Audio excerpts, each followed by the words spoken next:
Nanak classes. दोस्तों, Nanak classes के YouTube channel पे आपका स्वागत है। आज है 10 जुलाई 2020 और 10 जुलाई 2020 के जितने भी most important Rajasthan current affairs के क्वेश्चन बनते हैं आज हम उनका डिस्कस करेंगे। पूरा वीडियो ध्यान से देखना और लास्ट में मैं आपसे क्वेश्चन पूछूंगा जिनके जवाब आपको कमेंट बॉक्स में देने। दोस्तों, वीडियो अच्छा लगे तो लाइक और शेयर कर देना। अगर आप चैनल पर नए हैं तो इसको सब्सक्राइब कर लेना और सब्सक्राइब करने के बाद इसके पास लगे बेल आइकन के घंटे को दबा लेना ताकि जो भी वीडियो अपलोड हो आप तक उसका नोटिफिकेशन पहुंच के, क्योंकि हमने अभी आपको जून 2020 के पूरे 100 क्वेश्चन डाल दिए हैं और राजस्थान में वर्तमान में कौन क्या है उसका भी वीडियो डाल दिया है। और जल्द ही आपके लिए जनवरी से जून तक पिछले 6 महीने का एक टॉप 120 क्वेश्चनों के राजस्थान करंट अफेयर्स का वीडियो आप तक पहुंचने वाला है। तो इस वीडियो में टारगेट रखते हैं 1000 लाइक का। आपकी सपोर्ट आपके शेयर करने से जल्दी ये पूरा हो जाएगा।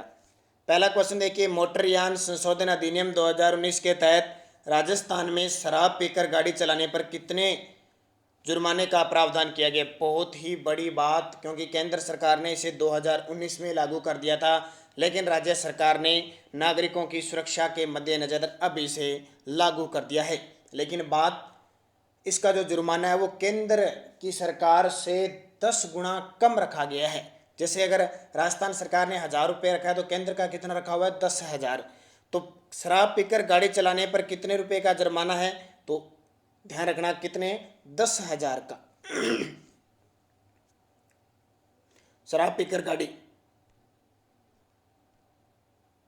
तो शराब पीकर गाड़ी चलाएगा तो 10,000 रुपये जुर्माना है। मुख्य तथ्य देखिए, 1 सितंबर 2019 से लागू मोटरयान संशोधन अधिनियम 2019 के तहत राजस्थान में जुर्माना राशि निर्धारण करने के प्रस्ताव को मुख्यमंत्री अशोक गहलोत ने मंजूरी दे दी है। अब शराब पीकर गाड़ी चलाने पर 10,000 रुपये क्या की जाएगी, राशि वसूली जाएगी। केंद्र में क्या है, 10,000 रुपये प्लस 6 माह की सजा है। तो यहाँ सिर्फ 10,000 रुपये का जुर्माना है। मोबाइल पर बात करते, अगर आप गाड़ी चलाओगे तो 1,000 रुपये जुर्माना है। बिना सीट बेल्ट अगर आप जा रहे हो तो 1,000 रुपये, बिना हेलमेट के 1,000 रुपये और बिना बीमा पास के 2,000 रुपये पहली बार, और दूसरी बार 4,000 रुपये जुर्माना लगेगा। और आम अगर आप कोई गलती करते हो तो 100 रुपये 200 रुपये ये आपका जुर्माना राशि होगा। तो ये अभी अपने 1 सितंबर 2019 का ये संशोधन अधिनियम था, हमारे राजस्थान में ये कल से लागू हो गया है। तो आपके लिए इम्पोर्टेंट है। तो जहाँ भी आप जाते हो बिना सीट बेल्ट, बिना हेलमेट, सब ये सारे जो भी परिवहन के नियम हैं, नियमों को तोड़ोगे नहीं। जैसे लाल बत्ती हरी बत्ती का पालन करते हुए आप बढ़िया तरीके से अपने इस परिवहन के नियमों का पालन करोगे ताकि खुद सुरक्षित रह सकते हो और राज्य के नियमों का पालन भी हो सके। तो अब जल्दी से कमेंट करने की बात यह है कि राजस्थान के परिवहन मंत्री कौन है। तो राजस्थान के परिवहन मंत्री है प्रताप सिंह खाचरियावास। और कल मैंने क्वेश्चन पूछा था सुप्रीम कोर्ट के मुख्य न्यायाधीश, तो मैंने थोड़ा सा आपको आशीष बोबड़े बता दिया था, तो अरविंद बोबड़े है, वो ध्यान रखना।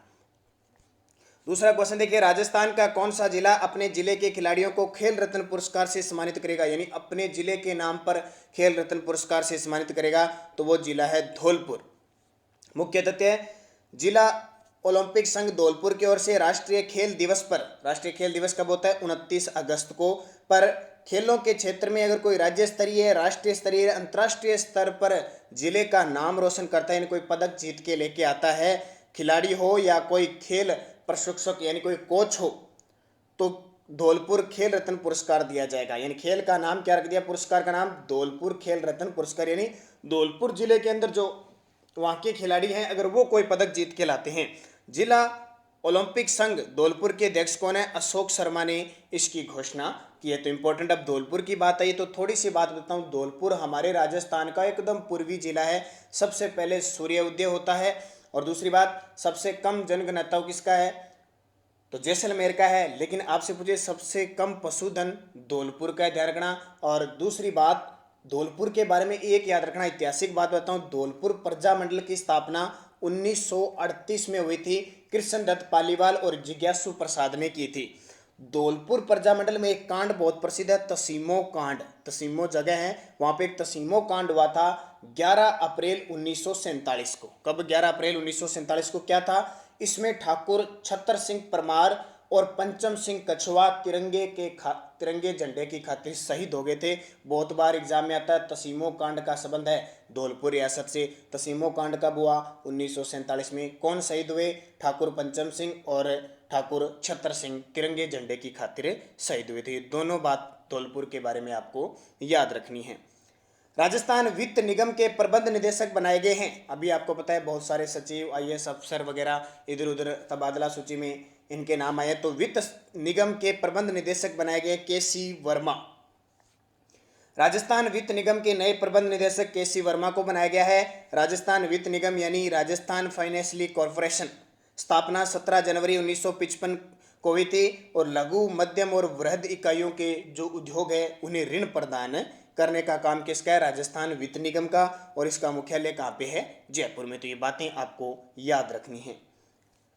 चौथा क्वेश्चन देखिए, राजस्थान के किस जिले में सबसे बड़ा अल्ट्रा मेगा सोलर पार्क विकसित किया जाएगा? बहुत इंपॉर्टेंट है। राजस्थान के किस जिले में सबसे बड़ा अल्ट्रा मेगा सोलर पार्क विकसित किया जाएगा?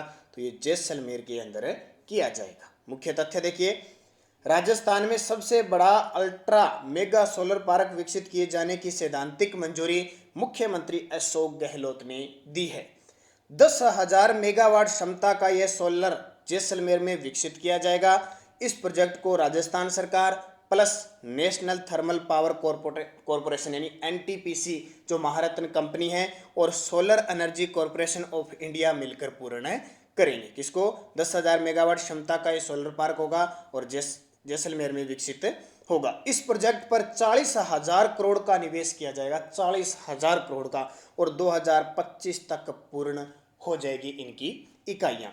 अब देखिए इंपॉर्टेंट, इससे पहले हम सबसे बड़ा सोलर पार्क मान रहे हैं बड़ला जोधपुर का, लेकिन एक कंपनी है, कौन सी संस्था है? मेरीकॉम इंडिया संस्थान वर्तमान में जोधपुर के बड़ला सोलर पार्क को विश्व का सबसे बड़ा सोलर पार्क घोषित कर चुके हैं। एग्जाम में क्वेश्चन आ सकता है, किसी संस्था ने घोषित किया है तो क्वेश्चन पक्का पूछा जा सकता है। अब बात आती है जैसलमेर की, तो थोड़ी सी जैसलमेर की हम जरूर बात करेंगे। एकदम पश्चिमी जिला आ जाता है जैसलमेर। सबसे अंतिम में सूर्य उदय होता है और सबसे अंतिम में ही क्या है? अस्त होता है। सबसे कम घनत्व है। दूसरी बात, मैं जैसलमेर के बारे में बताऊं, जैसलमेर प्रजामंडल की स्थापना कब हुई थी? 15 दिसंबर 1945 को मिठालाल व्यास ने की थी। जैसलमेर रियासत में सागरमल गोपा नाम के एक व्यक्ति बहुत प्रसिद्ध है, अब शहीद हुए थे, आपको पता है।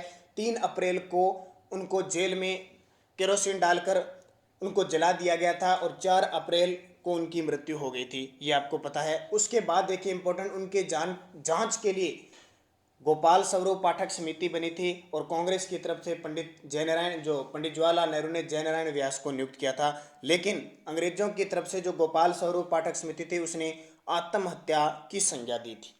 एक और उदाहरण, जैसलमेर राजस्थान राज्य की रियासत काल का सबसे बड़ा पिछड़ा राज्य था। कौन सा? जैसलमेर। तो इतनी बात जैसलमेर में। और जैसलमेर में नदी कौन सी है?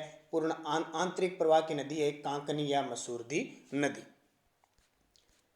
5 नंबर, राजस्थान में शिक्षा विभाग द्वारा दूरदर्शन पर शिक्षा दर्शन कार्यक्रम कब से प्रारंभ किया गया? तो 1 जून 2020 से दूरदर्शन चैनल है ना, शिक्षा दर्शन कार्यक्रम प्रारंभ किया गया। कोरोना संक्रमण के चलते विद्यार्थियों की पढ़ाई में आई बाधा को दूर करने के प्रयास के तहत शिक्षा विभाग द्वारा दूरदर्शन पर शिक्षा दर्शन कार्यक्रम 1 जून 2020 से प्रारंभ किया गया, क्योंकि सरकार इंतजार करती रही कोरोना कम हो जाएगा, लेकिन ये ना कम होने की बजाय ये दुगना बढ़ रहा है। इस कारण राज्य सरकारों ने क्या किया है कि दूरदर्शन पर और अलग अलग पोर्टल बना बना के जो विद्यार्थी है उनको उनके तक ऑनलाइन माध्यम से शिक्षा पहुंचाने का कार्य किया जा रहा है। इससे पूर्व शिक्षा विभाग द्वारा रेडियो के माध्यम से शिक्षा वाणी कार्यक्रम प्रारंभ किया गया था और अब दूरदर्शन पर, जैसे आपने देखा होगा दूरदर्शन पर रामायण, महाभारत, शक्तिमान और कुछ सीरियल चल रहे थे ताकि लोग घर बैठे आराम से आनंद ले सके और बाहर न आए, जरूरत हो तो ही आए। छठा क्वेश्चन देखिए, मनरेगा के तहत श्रम नियोजन में देश का कौन सा राज्य प्रथम स्थान पे है? मनरेगा के तहत श्रम नियोजन में देश का कौन सा राज्य प्रथम स्थान पे है? तो ये हमारा राजस्थान राज्य। मुख्य तथ्य, मनरेगा योजना के तहत श्रमिक नियोजन में देश में राजस्थान प्रथम स्थान पे है। प्रदेश में मनरेगा योजना के तहत श्रमिक नियोजन प्रतिदिन 50 लाख से अधिक हो गया है, 50 लाख, जो किसी देश के किसी भी राज्य के श्रमिक नियोजन से सर्वाधिक है। योजना के तहत राजस्थान में नियोजित श्रमिकों में लगभग 13 लाख प्रवासी श्रमिक रोजगार भी प्राप्त कर रहे हैं। ये बहुत बड़ी बात है, प्रवासी श्रमिक भी मनरेगा के तहत राजस्थान में रोजगार प्राप्त कर रहे हैं। वो कितने हैं? 13 लाख। प्रदेश के भीलवाड़ा जिले में सर्वाधिक 4.11 लाख से अधिक श्रमिक उक्त योजना के तहत नियोजित है। सबसे ज्यादा भीलवाड़ा जिले में। मनरेगा महात्मा गांधी राष्ट्रीय ग्रामीण रोजगार गारंटी योजना इसका नाम है। और मनरेगा की अधिसूचना सबसे पहले 7 सितंबर 2005 को जारी की थी। इस अधिनियम को 2 फरवरी 2006 को पहले चरण में 200 जिलों में अधिसूचित किया गया था। सबसे पहले 200 जिलों में, यानी हमारे भारत में लगभग 6 से 650 के आसपास जिले हैं। तो उस समय 2006 में 200 जिलों में शुरू किया। वित्त वर्ष 2007-08 में 130 जिलों में लागू किया गया था और पूरे देश में 1 अप्रैल 2018 को अधिसूचित कर दिया गया। तो सबसे बड़ा मनरेगा है, वो रोजगार की दृष्टि से सबसे बड़ा काम गारंटी अधिनियम के तहत मनरेगा का चल रहा है। अब बात आती है हमारे राजस्थान के पंचायती राज नरेगा पंचायती राज ग्रामीण विकास मंत्री कौन है? तो सचिन पायलट है। 7वां क्वेश्चन देखिए, इंदिरा रसोई योजना किस राज्य के मुख्यमंत्री ने शुरू करने की घोषणा की है? तो ये हमारे राजस्थान राज्य ने। ये क्वेश्चन मैं आपको बता चुका हूं, लेकिन एक दो बातें इसकी और रह गई थी, इसलिए आपके लिए स्पेशल क्वेश्चन लेके आए हैं। इंदिरा रसोई योजना, तो इंदिरा रसोई योजना 22 जून 2020 को राजस्थान के मुख्यमंत्री अशोक गहलोत ने इंदिरा रसोई योजना शुरू करने की घोषणा की। तारीख याद रखना, 22 जून 2020 को। इस योजना के तहत हर साल 100 करोड़ खर्च किए जाएंगे, हर साल 100 करोड़। प्रदेश के सरकारी क्षेत्रों में भूखे, जो शहरी क्षेत्र है उसमें भूखे जरूरतमंद लोगों के लिए योजना के तहत 2 वक्त का शुद्ध व पौष्टिक भोजन रियायती दर पे उपलब्ध करवाया जाएगा। बहुत बड़ी बात है ये, तो ये याद रखना, इंदिरा रसोई योजना राजस्थान 22 जून 2020। 8वां क्वेश्चन देखिए, जयपुर फिल्म फेस्टिवल में विजय दान देथा के किस कहानी के अंग्रेजी अनुवाद का लोकार्पण किया? ये विजय दान देथा बहुत इंपॉर्टेंट है, इन्हें राजस्थान का शेक्सपियर कहते हैं, ध्यान रखना। तो बातारी फुलवारी, ये क्वेश्चन बहुत बार एग्जाम में आता है। मुख्य तथ्य है जयपुर फिल्म फेस्टिवल, एक तो ये याद रख लेना कब हुआ, 23 से 27 जनवरी। ये क्वेश्चन आपसे पूछा जाएगा। और संस्करण कौन सा? 13। राजस्थान के शेक्सपियर विजय दान देथा की कहानी बातारी फुलवारी की अंग्रेजी अनुवाद का लोकार्पण किया गया। विजय दान देथा का जो उपनाम है, इन्हें बिज्जी कह के पुकारा जाता है। तो ये बहुत इंपॉर्टेंट है हमारे राजस्थान की दृष्टि से। अब पिछले वीडियो का क्वेश्चन क्या था? राजस्थान के शिक्षा मंत्री ने किस जिले को ई लर्निंग में मॉडल बनाने की घोषणा की है? तो सीकर जिले की घोषणा की है। बहुत सारे विद्यार्थियों ने बड़े शानदार तरीके से कमेंट में जवाब दिए, उन सभी विद्यार्थियों को हार्दिक शुभकामनाएं मेरी तरफ से। और एक क्वेश्चन, राजस्थान में प्रचलित प्रथा मृत्यु भोज को क्या कहते हैं? तो जाहिर सी बात है मौसर कहा जाता है। और मृत्यु से पहले कोई व्यक्ति जीवित अवस्था में ही अपना मृत्यु भोज करता है तो वो जोसर कहलाता है। अब वीडियो के लास्ट में आपके लिए क्वेश्चन है, राजस्थान में मृत्यु भोज कराने पर कितनी सजा का प्रावधान है? 1 वर्ष, 2 वर्ष, 3 वर्ष, 4 वर्ष, 5 वर्ष। सही जवाब देना है। और कितनी सजा और कितने जुर्माने का प्रावधान है, दोनों कमेंट करके लिखोगे। एक क्वेश्चन, राणा सांगा ने बाबर की सेना को निम्न में से किस युद्ध में हराया था? राणा सांगा मेवाड़ के शासक थे, उन्होंने बाबर की सेना को किस युद्ध में हराया था? खानवा, पानीपत, चंदेरी, बेयाना। तो सही जवाब आपको कमेंट बॉक्स में देना। ये इंपॉर्टेंट क्वेश्चन। वीडियो को सारे विद्यार्थी शेयर कर देना, लाइक सारे विद्यार्थी करोगे ताकि हमारे 1000 के टारगेट को हम पूरा कर सकें। और बाकी कल आपको लाइव क्लासें नहीं मिली थी, एक महाजनपद की क्लास मिली थी, तो कुछ एक स्टूडेंटों ने देखी थी। तो 9 बजे आपको लाइव क्लास मिलेगी, ध्यान रखना। हो सकता है उसमें आपको स्पेशल राजस्थान का एकीकरण पढ़ाया जाए, राजस्थान का एकीकरण पढ़ाया जाएगा। 9 बजे क्लास मैं खुद आपके बीच आऊँगा और आपको एकीकरण पढ़ाऊँगा, बढ़िया तरीके से आप पढ़ लेना। उसके अलावा आपको क्या करना है, टेलीग्राम पर नानक क्लासेस स्टडी अड्डा ग्रुप बनाए, उसको ज्वाइन कर लो। उसमें PDF और बहुत सारे क्वेश्चन आपको प्राप्त होते हैं। धन्यवाद। जय हिंद, जय भारत।